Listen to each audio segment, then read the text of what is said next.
তো অবশেষে John Wick franchise movie Ballerina এটা বাংলাদেশের থিয়েটারে মুক্তি পায়, আমিও নাচতে নাচতে দেখতে চলে যাই। মুভিটা রিলিজ হয় জুন মাসের কোনো এক তারিখে রিলিজ হয়।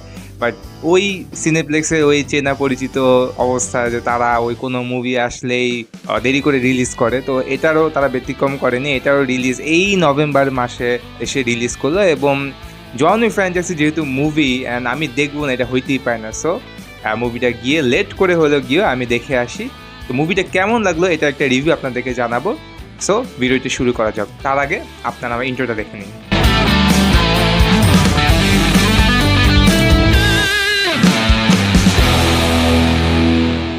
তো মুভিটি দেখে আসার পর আমার জাস্ট একটাই রিয়াকশন, সেটা হলো যে ভাই এই ধরনের মুভি জাস্ট বানায় যাক, আজীবন বানায় যাক, যেভাবে হোক যেমনি হোক বানায় যাক। আমি যেভাবে হোক যেমনি হোক যত কাজের মাঝেই হোক আমি মুভি থিয়েটারে দেখতে যাব।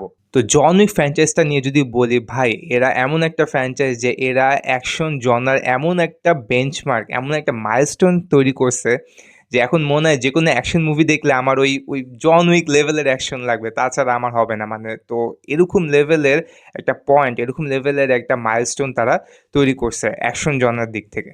তো ব্যালারিনাও এটার কোনো ব্যতিক্রম না। জাস্ট এবার ওরা একটা ফিমেল ক্যারেক্টার ইউজ করছে যার নাম থাকে Eve Macarro, played by none other than Ana de Armas. তো মুভিটার স্টোরি যদি আপনাদেরকে বলে, খুবই সিম্পল একটা স্টোরি। এখানে ইভের বাবাকে কিছু লোক মেরে ফেলে, তো খুব ছোটবেলায় মেরে ফেলে, যে কারণে রুস্কা রোমা তাকে বড় করে, ছোট থেকে বড় করে। এবং বড় করার পর সে বড় হয়, বড় হওয়ার পর সে ওই তার বাবার যে মৃত্যুর রিভেঞ্জ নিতে চায়। সো কিভাবে নেয়, কি হয় না হয়, এটা আপনাদের দেখতে হলে মুভিটা পুরাটা দেখতে হবে। Basically the movie is all about experience. আপনার জাস্ট অ্যাকশনগুলো এক্সপিরিয়েন্স করবে অ্যান্ড দ্যাটস অল। অ্যাকশনের কথা যদি বলি, ভাই কি রাখে না এখানে, হ্যান্ড টু হ্যান্ড কম্ব্যাট থেকে শুরু করে নাইফ ব্যাটল, গ্রেনেড দিয়ে অ্যাকশন, তাছাড়া ফ্লেম থ্রোয়ার দিয়ে অ্যাকশন। এখানে ফ্লেম থ্রোয়ার দিয়ে অ্যাকশনের একটা সিকোয়েন্স আছে যেটা আমার আউটস্ট্যান্ডিং লাগছে। এটা থিয়েটারে দেখতে জাস্ট মাইন্ড ব্লোয়িং লাগে। ক্যারেক্টার দিক থেকে যদি বলি তাহলে আনা ডি আর্মাস, মানে ইভে ক্যারেক্টার যে প্লে করে তাকেই পুরো সময়টা ফোকাস করা হয়, যেহেতু মুভিটা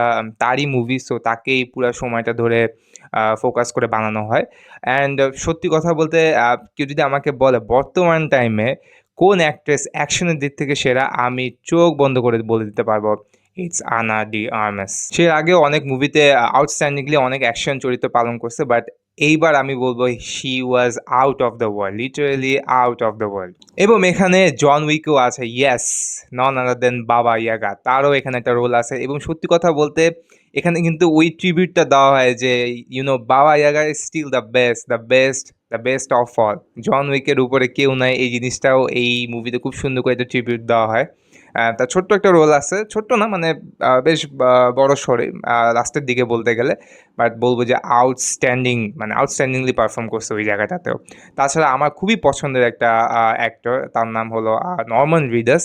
সে ওই মুভিতে আছে অ্যান্ড আমি খুবই হ্যাপি যে তার মতো একটা অ্যাক্টরকে এই মুভিতে রাখছে। I am actually really excited to see him. তো লাস্টলি আমি এটাই বলবো, আপনারা অবশ্যই মুভিটা দেখবেন, যেভাবে হোক যত বড় স্ক্রিনে হোক আপনারা দেখার চেষ্টা করবেন। তো এখানেই আমি আমার ভিডিওটা শেষ করছি। আশা করি আপনাদের সবার আমার এই ভিডিওটা ভালো লেগেছে। আর ভিডিওটা ভালো লাগলে অবশ্যই আমাকে সাবস্ক্রাইব করবেন এবং লাইক এবং শেয়ার দিয়ে পাশে থাকবেন। তাছাড়া আমার একটা ফেসবুক পেজ আছে এবং একটা ইনস্টাগ্রাম পেজও আছে। ওই পেজগুলো চাইলে আপনারা ঘুরে দেখে আসতে পারেন। সেখানেও আমি এমন সব কন্টেন্ট হয়তো আপলোড দিব যেগুলো আপনারা হয়তো ইউটিউবে পাবেন না। সো অবশ্যই এখানে আপনারা আমাকে ফলো করে রাখবেন। তো এখানে আমি আমার ভিডিওটা শেষ করছি। Till then, tata.